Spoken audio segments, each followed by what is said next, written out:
Kung may pagbibintang sa Pangulo, yung nagbibintang ang dapat na magpatunay.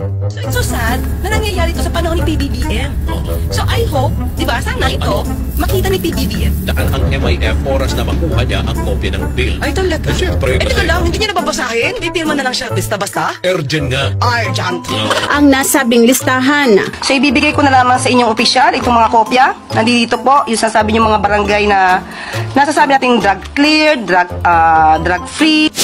Hawak na natin ngayon yung listahan ng mga pangalan ng drug-cleared na mga barangay nationwide ayon sa Presidential Communications Office o PCO sa pamamagitan ni Undersecretary Claire Castro. Napakarami po at hindi ko po ito mababasa sa inyo. Mauubos po ang araw natin kung mabasahin ko sa inyo bawat isa. Mga bilang lamang po ng mga barangay yung nandito at wala yung mga pangalan ng mga barangay na ating ang naitanong dun sa previous briefing. Nung tingnan natin ay halos kalahati nito, kaya pala siya makapal habang pinapakita niya kanina sa briefing, kalahati po nitong mga to ay mga blankong papel. Please join me in welcoming the new spokesperson of the Office of the Vice President, former Trade Undersecretary, Attorney Ruth B. Castelo.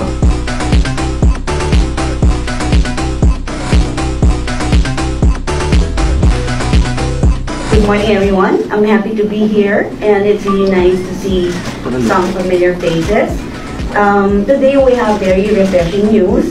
Where we have the Office of the Vice President has already received the annual audit report for 2024, and I know that all of you are very eager to hear what is contained in this document.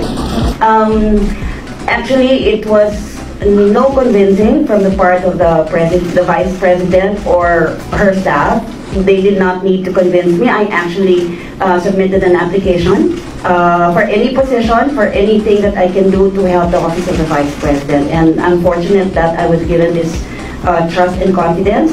And my purpose of being here, including, well, the first day is today, is to actually highlight all the accomplishments of the Office of the Vice President. I'm here as spokesperson for the Office of the Vice President. I am not here to sling any mud to anyone. And my marching order actually from the Vice President is to be forthright in the message that I will need to convey. And these are the accomplishments and the projects, the programs, and what exactly is the Office of the Vice President doing for the country.